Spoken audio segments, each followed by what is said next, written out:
News channel news 18 Rajasthan पर आप सभी का मैं हूं आपके साथ हेमंत कुमार। शाम के 7 बज रहे हैं, वक्त हो चला है आपके पसंदीदा बुलेटिन म्हारो राजस्थान का। प्रदेश की तमाम महत्वपूर्ण खबरों को एक एक करके बताएंगे, लेकिन शुरुआत सबसे बड़ी खबर के साथ। रीट पेपर लीक मामले को लेकर के बड़े खुलासे हो सकते हैं, क्योंकि राम कृपाल मीणा को अब ईडी ने गिरफ्तार किया है। राम कृपाल से पूछताछ में कई अहम खुलासे हो सकते हैं और आपको बता दें कि राम कृपाल से पूछताछ का सिलसिला जारी है और पेशी के बाद राम कृपाल को 27 जून तक रिमांड पर भेज दिया गया है। राम कृपाल शिक्षा संकुल से पेपर चुराने का आरोपी है और 1 करोड़ 22 लाख के लेन देन का जो मामला है वो ईडी की जांच के दायरे में है। लगातार इस पर यह आरोप लगते रहे हैं कि इस पूरे मामले में धन का भारी आदान प्रदान हुआ है और इसके बाद इस पूरे मामले को लेकर के ईडी की एंट्री हुई। अब ईडी इस पूरे मामले में राम कृपाल से पूछताछ कर रही है। राम कृपाल से पूछताछ में कई अहम खुलासे हो सकते हैं, कई और नाम इसकी जद में आ सकते हैं कि आखिरकार कौन कौन लोग इस पैसे के खेल में शामिल थे जिन्होंने मिलकर के पेपर लीक करवाया। राम कृपाल शिक्षा संकुल से पेपर लीक करने का चुराने का आरोपी है, जिससे अब ईडी पूछताछ कर रही है। 1 करोड़ से ज्यादा के धन के लेन देन को लेकर के ईडी की पूछताछ लगातार जारी है।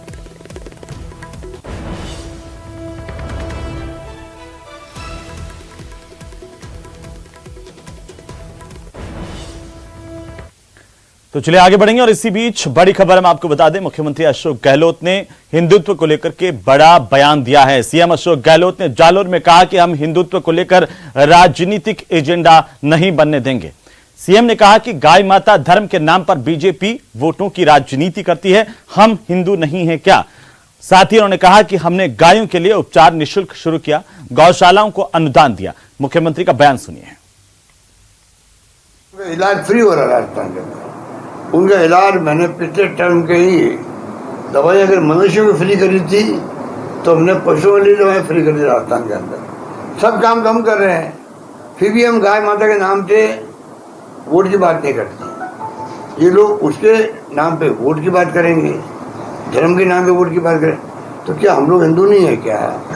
हमारी आस्था उनसे ज़्यादा है हिंदुओं के अंदर। राजस्थान में सभी धर्म, सभी जाति, सभी वर्ग मिलके राजनीति करेंगे, लोकतंत्र को मजबूत करेंगे और वोटों के अधिकार को सुरक्षित रखवाएंगे हम लोग। इसलिए आज इनके जो कारनामे हैं, कारनामे में शब्द जो है सोच समझ के काम ले रहा हूँ मैं। आप जानते हो मैं हर शब्द को सोच समझ के काम लेने की कोशिश करता हूँ। इनके कारनामे जो है धर्म के नाम पे राजनीति करने के, गाय माता के नाम पे राजनीति करने के, वो सब हरियाणा खत्म हो रहे हैं। तो वहीं मुख्यमंत्री अशोक गहलोत के इस बयान को लेकर के भारतीय जनता पार्टी के प्रदेश अध्यक्ष सीपी जोशी ने पलटवार किया। सीपी जोशी ने कहा कि सीएम को सपने में भी बीजेपी और आरएसएस ही नजर आते हैं। उन्होंने कहा कि सीएम गहलोत मुद्दों से भटकाना चाहते हैं। से आप कहीं विषय को भटकाना चाहते हो, राजस्थान की जनता आप सब समझती है आप किस प्रकार के बयान कब देना चाहते हो। आपको जिस प्रकार से आप कहीं विषय को भटकाना चाहते हो, राजस्थान की जनता आप सब समझती है आप किस प्रकार के बयान कब देना चाहते हो। तो वहीं मुख्यमंत्री अशोक गहलोत आज पाली के दौरे पर भी रहे। आपको बता दें कि यहां पर उन्होंने साइक्लोन की वजह से हुए नुकसान का जायजा लिया, अधिकारियों से चर्चा की, साथ ही साथ प्रभावित लोगों से मुलाकात कर उनकी समस्याओं को जाना। सीएम अशोक गहलोत ने लोगों से मुलाकात करते हुए उनकी परेशानियों को पूछा, जाना और भरोसा दिया कि सरकार उनके साथ खड़ी हुई है। साथ ही मुख्यमंत्री अशोक गहलोत ने जिला कलेक्टर और प्रशासनिक अधिकारियों को साइक्लोन से प्रभावित इलाकों में सर्वेक्षण कर जल्द ही रिपोर्ट तैयार करने के निर्देश दिए हैं।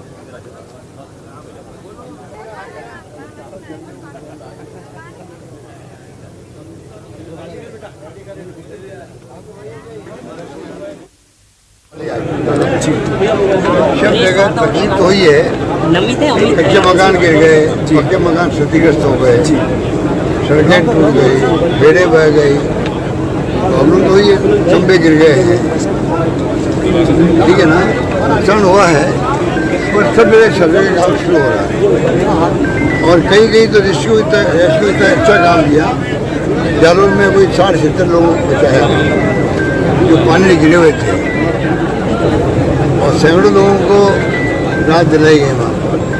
पाली में इस पर अभी मैंने 2 घंटे से देख रहा हूँ जो लोग हारे मिलने के लिए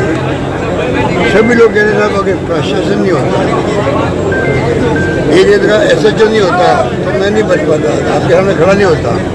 तो ये अगर भावना है तो एक तरफ तो हमारे लोग तो लगे हुए हैं, कांग्रेस कार्यकर्ता लगे हुए हैं सब जगह। तो वहीं भारतीय जनता पार्टी के वरिष्ठ नेता और राज्यसभा से सांसद डॉक्टर किरोड़ीलाल मीणा की ओर से भ्रष्टाचार के खुलासों का सिलसिला लगातार जारी है। लगातार डॉक्टर किरोड़ी मुखर है। वहीं जल जीवन मिशन में घोटाले को लेकर के डॉक्टर किरोड़ीलाल अशोकनगर थाने के बाहर धरने पर बैठे। इस दौरान उन्होंने कांग्रेस पर भ्रष्टाचार को लेकर कई गंभीर आरोप लगाए हैं। वहीं धरने में उनके साथ बीजेपी प्रदेश अध्यक्ष सीपी जोशी भी देखे गए।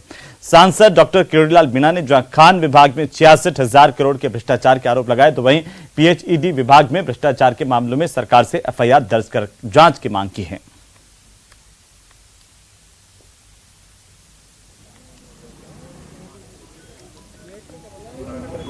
तो एक है पहला खनिज स्टॉक घोटाला, ये करीबन 27,000 करोड़ का है। दूसरा बजरी घोटाला पूरे राज्य में करीबन 20,000 करोड़ का है। राजस्थान में पिछले 4.5 वर्ष में जो भ्रष्टाचार का खुला तांडव मचा है, उसके खिलाफ ये लगातार संघर्ष कर रहे हैं। और अभी आपने देखा कि एक के बाद एक सबूत के आधार पर इन्होंने आपके बीच में सारे विषय रखे हैं। हमारी सरकार से मांग है कि आप पाक साफ हैं, आप ईमानदार हैं, तो आप प्राथमिकता दर्ज करिए, FIR लॉन्च करें। तो वहीं बीकानेर के खजवाला से इस वक्त की सबसे बड़ी खबर है, जहां पर दलित युवती के साथ गैंगरेप और हत्या के मामले को लेकर के प्रदर्शनकारियों ने थाने का घेराव कर रखा है। सुबह से ही प्रदर्शनकारी थाने के सामने प्रदर्शन कर रहे हैं। तस्वीरें आपकी टीवी स्क्रीन पर है। पुलिस अधिकारी लगातार उनसे बातचीत भी कर रहे हैं, समझाइश की कोशिश की जा रही है। कई दौर की बातचीत हुई है, लेकिन उसके बावजूद कोई समझौता नहीं हो पाया, बात नहीं बन पाई है। Police IG Om Prakash, SP Tejaswini Gautam समेत पुलिस के कई आला अधिकारी यहां पर मौजूद हैं। तो वहीं पूर्व विधायक भारतीय जनता पार्टी के नेता डॉक्टर विश्वनाथ मेघवाल, जिला अध्यक्ष जालम सिंह भाटी, अनूपगढ़ विधायक संतोष बावरी समेत कई दलित नेता भी यहां पर पहुंचे हुए हैं। काजूवाला में प्रदर्शन का सिलसिला लगातार जारी है।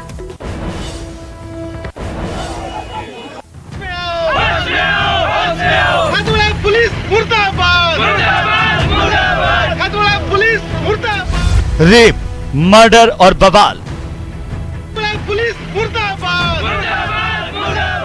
उठ रहे खाकी पर सवाल, गम और गुस्से में परिवार,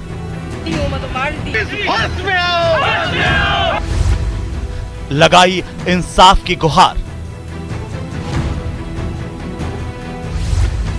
युवती के गुनहगार कब होंगे गिरफ्तार।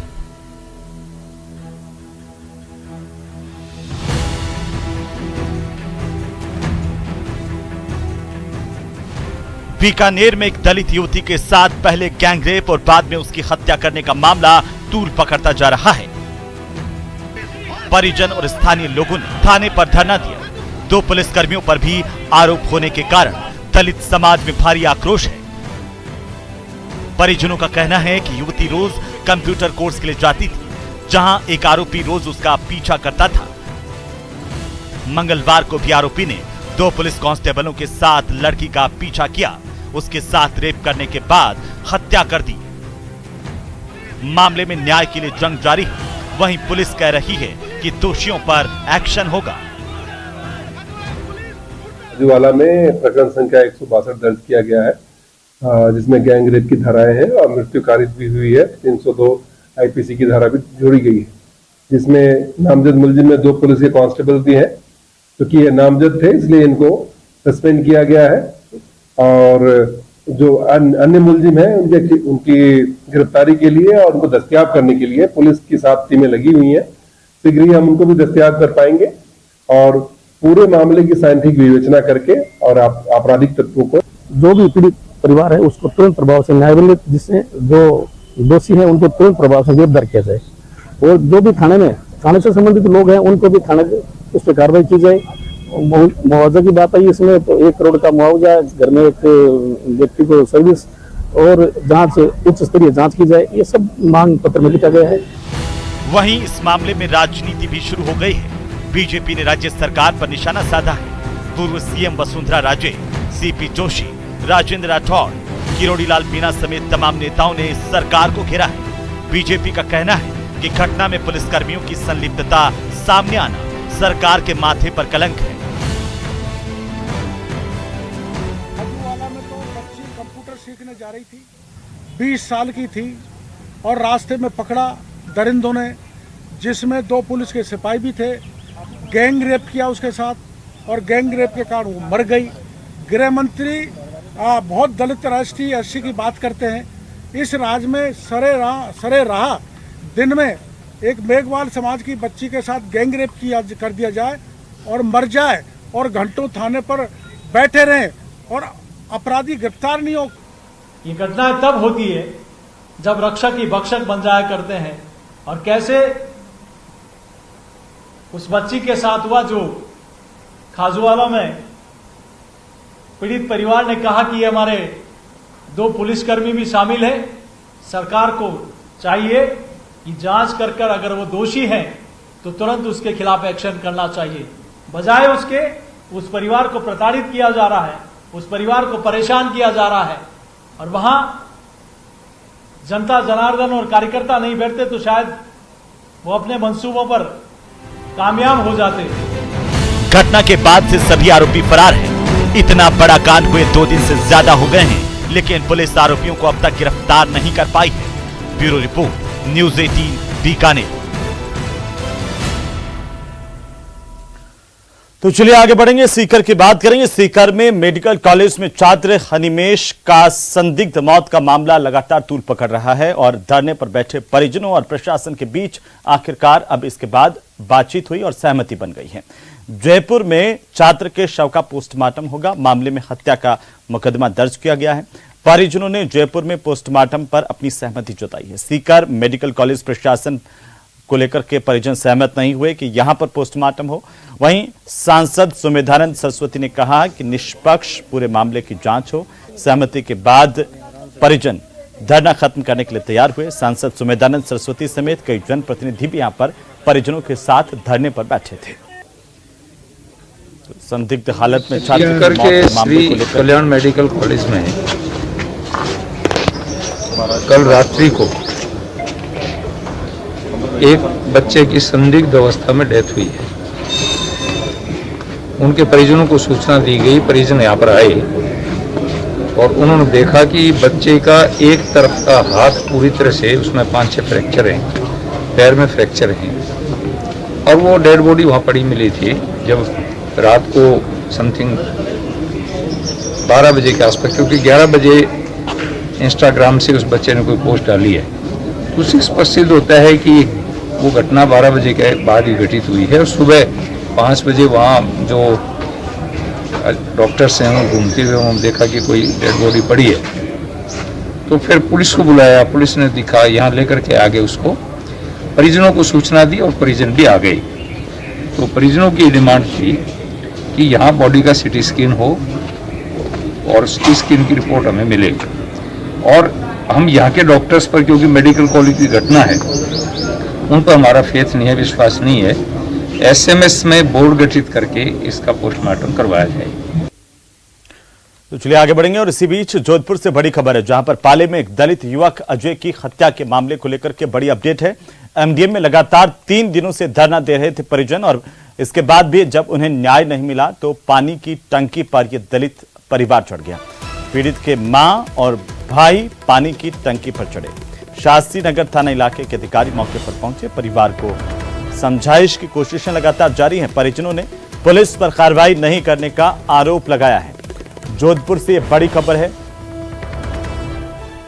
पाली का पूरा मामला, जहां पर एक युवक की हत्या कर दी गई थी, इसी मामले को लेकर के एमडीएम की मोर्चरी के बाहर परिजन लगातार धरना दे रहे थे, और आखिरकार जब न्याय नहीं मिला तो पानी की टंकी पर चढ़कर न्याय की गुहार लगाई। मांग यह है कि पाली में दलित युवक की हत्या प्रकरण को लेकर आरोपियों की गिरफ्तारी की जाए और कार्रवाई की जाए। परिजनों ने आरोप लगाए हैं स्थानीय पुलिस पर कि उन्होंने कार्रवाई नहीं की।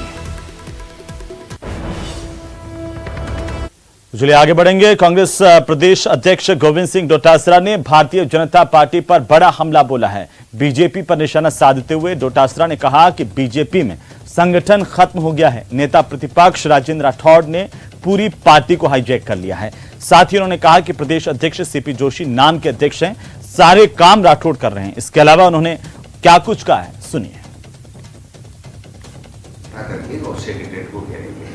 तो अभी इन्होंने 1 लाख का टारगेट दिया था और 1500 लोग इकट्ठे कर पाए थे। तो क्या हम उसी रेशियो में भी अगर माने तो भी अगर 5 लाख का 15% भी ये करेंगे तो उतने लोग भी ये नहीं कर पाएंगे। इनके कहने से आता कौन है? आप देखिए, इनके संगठन की दुर्गति बनी है जो राजेंद्र जी राठौड़ के नेता प्रतिपक्ष बनने और सीपी जोशी जी के अध्यक्ष बनने के बाद में एक भी कार्यक्रम संगठन जारी नहीं करता है। सारे के सारे कार्यक्रम की घोषणा राजेंद्र जी राठौड़ करते हैं। तो मैं पूछना चाहता हूं कि बीजेपी में तो जीरो हो गया भाई संगठन। सीपी जोशी जी को बेचारों को बनाया क्यों? जब उनकी इतनी ही नहीं चलती, उनको पता ही नहीं है कि कब क्या प्रोग्राम करना है, वो प्रोग्राम की घोषणा ही राजेंद्र राठौड़ कर रहे हैं। तो फिर तो वन मैन शो हो गया। और वो ये नहीं बता पा रहे हैं कि हमारा चेहरा कौन होगा, क्या होगा। बार बार कहते हैं कि मोदी जी हमारा चेहरा होंगे। तो मोदी जी तो कर्नाटक में भी मोदी जी चेहरा थे। जयपुर भारतीय जनता पार्टी पर कांग्रेस प्रदेश अध्यक्ष ने निशाना साधा है। बीजेपी में संगठन खत्म होने की बात उन्होंने कही है और निशाना साधते हुए आरोप लगाए कि भारतीय जनता पार्टी में संगठन नहीं बचा। और इसी बीच बड़ी खबर हम आपको बता दें, बीकानेर के खाजवाला से इस वक्त की सबसे बड़ी अपडेट है। आईजी और परिजनों की वार्ता आपस में सफल हो गई है। परिजन अब मान गए। 36 घंटे के बाद आखिरकार सहमति बनी है। खाजवाला के इस मामले को लेकर के लगातार तनाव की स्थितियां थी। परिजन धरने पर बैठे हुए थे, बीजेपी हमलावर थी। और इसी बीच सबसे बड़ी खबर यह कि परिजनों को 25 लाख रुपए का मुआवजा सरकार की ओर से दिया जाएगा। 3 साल से अधिक थाना स्टाफ को लाइन हाजिर। जिस भी थाना स्टाफ को यहां पर 3 साल से ज्यादा हो गए हैं उसको लाइन हाजिर करने की बात कही गई है। और आरोप जिन कांस्टेबल्स पर लगे हैं, पुलिस की निगरानी में एसआईटी की टीम का गठन होगा, जांच की जाएगी। ज्यादा जानकारी के साथ हमारे सहयोगी विक्रम जागरवाल फोन लाइन पर जुड़ चुके हैं। विक्रम, अब आखिरकार एक लंबे समय से जो गतिरोध खाजवाला में चल रहा था वो टूट गया है, क्या बातचीत हुई है? देखिए, बिल्कुल पिछले 36 घंटों से जो ये गतिरोध चल रहा था वो आखिरकार अब परिजनों और पुलिस के बीच वार्ता होने के बाद अब सहमति बन गई है। और अब जो युवती का शव है उसका पोस्टमार्टम भी शुरू करवा दिया गया है। और वार्ता में जो है ये तय किया गया है कि इसमें जो पीड़ित परिवार है उसे 25 लाख का जो है मुआवजा दिया जाएगा। और उसके साथ साथ ही जो खाजूवाला थाने में 3 साल से अधिक समय से जो पुराने स्टाफ है उन सभी को लाइन हाजिर किया जाएगा। और 2 जो आरोपी पुलिस कर्मी हैं उनको निगरानी में रखा जाएगा। और इसके साथ साथ ही जो पूरा मामला है उसकी एक जांच कमेटी बनाकर और पूरी जांच की जाएगी। इस बात को लेकर जो है वो भाजपा नेताओं के साथ अन्य जो दलों के नेता है वो भी वार्ता में उपस्थित थे। और दलित समाज के जो लोग थे उनमें अब ये सहमति बन गई है। और सहमति बनने के बाद जो है वो युवती के शव का पोस्टमार्टम किया जा रहा है। जी विक्रम, एसआईटी गठित करने की बात कही गई है इस पूरे मामले को लेकर के, ये कब तक एसआईटी का गठन होगा? जी बिल्कुल, एसआईटी के गठन की बात कही गई है। और आईजी ओम प्रकाश है उन्होंने ये जो सारी मांगे हैं वो मान ली है उनकी। और तो अब जो क्योंकि पोस्टमार्टम की प्रक्रिया हो जाए और उसके बाद में जब है एसआईटी का गठन किया जाएगा और पूरे मामले का जो है वो बारीकी से अनुसंधान किया जाएगा ताकि जो भी लोग दोषी हैं इस पूरे घटनाक्रम में उसको लेकर जो है वो कार्रवाई की जाए। एक बड़ी मांग विक्रम ये लगातार उठाई जा रही थी कि जो नामजद आरोपी है उनकी गिरफ्तारी हो। इस पर पुलिस ने, प्रशासन ने क्या कुछ कहा है? देखिए, इसको लेकर पुलिस प्रशासन लगातार जो है वो समझाइश कर रही थी कि जो भी दोषी है, क्योंकि पुलिस ने जो है 7 टीमें लगा रखी है और ये 7 ही टीमें जो मुख्य आरोपी है दिनेश कुमार उसकी तलाश में जुटी हुई है। और उसके साथ में जो अन्य 2 सिपाही हैं जो नामजद हैं उनको जो है वो निगरानी में रखा गया है। तो कहीं ना कहीं जो पुलिस की तरफ से जो आश्वासन मिला है उसके बाद आखिरकार जो है परिजन ने सहमति व्यक्त की है और उसके बाद जो है वो पोस्टमार्टम की प्रक्रिया की जा रही है। तो ये माना जा सकता है कि जल्द से जल्द जो पुलिस है वो उस आरोपी तक भी पहुंचेगी और उसे गिरफ्तार करेगी। चलिए, बहुत शुक्रिया विक्रम, तमाम जानकारी के लिए। नजर बनाए रखिए, लगातार अपडेट हम आपसे लेते रहेंगे। बहरहाल आखिरकार लंबे समय बाद ये गतिरोध टूटा है और परिजनों और प्रशासन के बीच में बातचीत हुई है। फिलहाल वक्त एक छोटे से ब्रेक का, जल्द लौटेंगे।